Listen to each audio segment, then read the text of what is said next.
So Glenn, Yes, Rich. here we are. We're at New Wine. I'm taking you for a tour Can't wait. because there's bits of it you haven't seen yet. Loads of it I haven't seen. What I'd love to know is what are the things. Should we not try and run anyone over? They'll see us coming though. Look, we've got so much bling on this buggy. So, what are the things that you are loving the most about New Wine here this week? I love the worship times. I love hearing the voices. There was a moment this morning where the sound in the arena cut out. Yeah. And the lights and the screens were on, but the sound was out. And just to hear people's voices carrying the moment was epic. It was awesome, wasn't it? It was amazing. And there have been moments like that, even without the sound cutting out, where the worship team's just given space to the voices. And I've noticed that since we've been praying, over the last year or so, haven't we? Lots of us around the world for a move of the Spirit. Yeah. That actually, it feels like the church is learning to sing its song, like it's finding its voice. We're not relying on the kind of the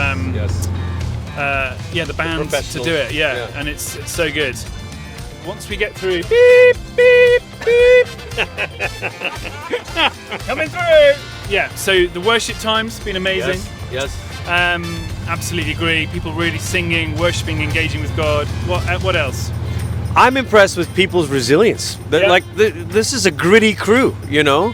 I mean, I don't know if Americans would camp like this in weather like this with the amount of people like this.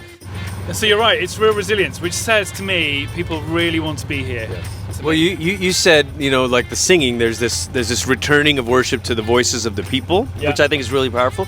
But I think in a similar way, there's this hunger to gather together. Yeah. And I wonder, Rich, if people have just felt isolated for the last couple of years, especially, maybe just on their own in their own communities. And New Wine's such a powerful moment to say you're not alone, totally. You're not the only ones. Look around you, and what a gift that is. I think that's totally right. And people are longing to be part of what God's doing, aren't they? They want to. If you give up a week of annual leave, pay money to come here, put up a tent in the rain. It's not designed to be a campsite, so we have to put all the stuff in. It says there's a hunger there, isn't there? And God honours it when we set our hearts on pilgrimage, basically, and choose to dwell in the tent for longer than we don't have to be here.